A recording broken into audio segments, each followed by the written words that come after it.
الانفاق مال داعش اللي يحاولون العبور على القوات الامنيه، وبهمه الابطال والغياره من قوات الرد السريع الفوج الاول وابطال قياده شرطه الانبار، تم كشف هاي الانفاق.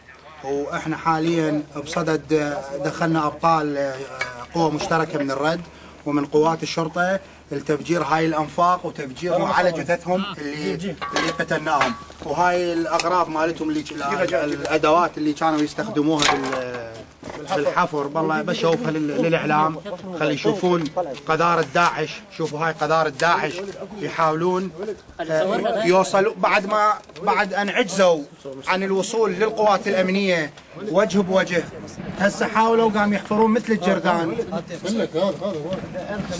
دا يحفرون مثل الجردان حاليا لان ما يقدرون يلاقون القوات الامنيه. وهي احد الابطال اللي دخل من قوات الرد مصطفى.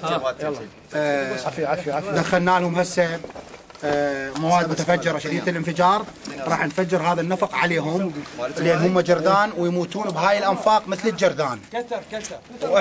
شوف شلون راح يطلعون الابطال اللي اكتشفوا هذا النفق، وسلكنا لهم مواد متفجره ودخلوا بالنفق للنهايه، وصلوا الى عقر داعش وصلوا.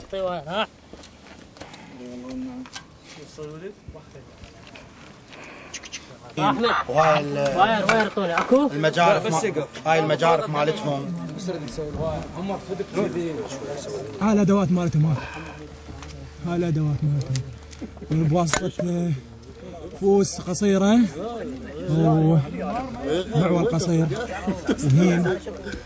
احنا ان شاء الله متصلين بوجود الابطال الارهابيه من داعش وغيرهم اللي يحاولون يوميا بجهد امكانهم انه يحققون خسائر بقواتنا، بس ما قدروا والتجوا الى ابسط السبل مالتهم، هاي اللي هم جرذان ويحفرون جو يردون يوصلون لمنطقه الحوز مصرف الدم. ولكن احنا ابطال واكتشفنا لعبتهم، وان شاء الله راح انقلب السحر على الساحر وراح نفخخ هاي مالتهم. خليه يتوكل على الله وينسحب. يلا خليه ينسحبون. يلا نشكر. سيدي. شباب. هذا كلك مال داعش. نطلب من كل الغياره خلي يجون هنا ينصندون ويقاتلون. هذا هنا تلاقي ابن العماره وابن البصره وابن دياله وابن النجف وابن كربلاء. حتى كهرباء جارين داعش. شوف هاي. اي والله. اعطيني هاي كهرباتهم يخشون هم والوياه. هذول الرد السريع الابطال.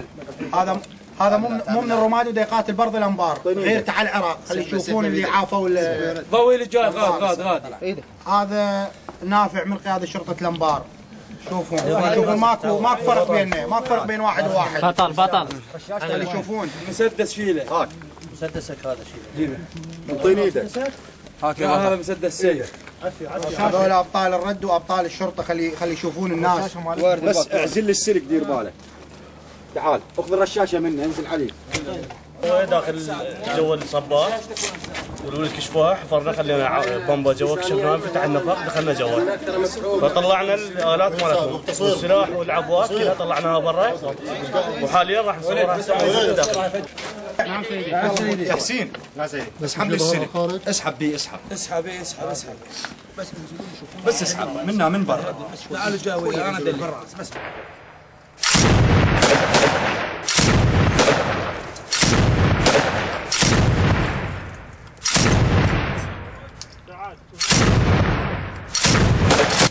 بعد أن يأست عصابات كيان داعش الإرهابية من اختراق مواضعنا الدفاعية الموجودة حول المجمع الحكومي من قوات الرد السريع والفرقة الذهبية وكذلك شرطة الأنبار، وبعد ورود معلومات دقيقة عن قيام العدو باتخاذ أساليب غير معروفة سابقا في الوصول إلى المجمع الحكومي، ركزت قطاعاتنا على تدقيق هذه المعلومات. وفي هذا اليوم قامت قوات الرد السريع الوصول إلى أن العدو قام بحفر خنادق يستخدمها من اتجاه منطقة الحوز للوصول إلى المجمع الحكومي. طبعا هذا في خطته، كان يروم الوصول إلى المجمع الحكومي عبر هذه الأنفاق. استطعنا كشف هذه الأنفاق من خلال التنصت على الأعمال التي جرت في هذه الأنفاق، واستطعنا أن نفجر هذه الأنفاق وأن ندخل إلى هذه الأنفاق بمسافة 75 متر. قامت قوة من الرد السريع ومن شرطة الأنبار بالدخول إلى هذه الأنفاق وتفجيرها. طبعا هذه الأنفاق أساليب جديدة يستخدمها العدو، عصابات داعش الإرهابية، لغرض الوصول إلى المجمع الحكومي. وهذه أحد الأنفاق اللي تشاهدونها أمامكم، هي تم تفجيرها وتم تخريبها، وإن شاء الله سوف نستمر في تدقيق هذه المنطقة للوصول إلى بقية الأمور اللي يستخدمها العدو لغرض الوصول إلى المجمع الحكومي. هاي بعد العبوة سيدي، مو فجرناها؟ هي قط، ها سيدي؟ واصل لهنا. اي سيدي وصلنا سيدي. انا خيتتني هنا جوا يدك، جوا رجل العقيد. هنا قاصي قص عد.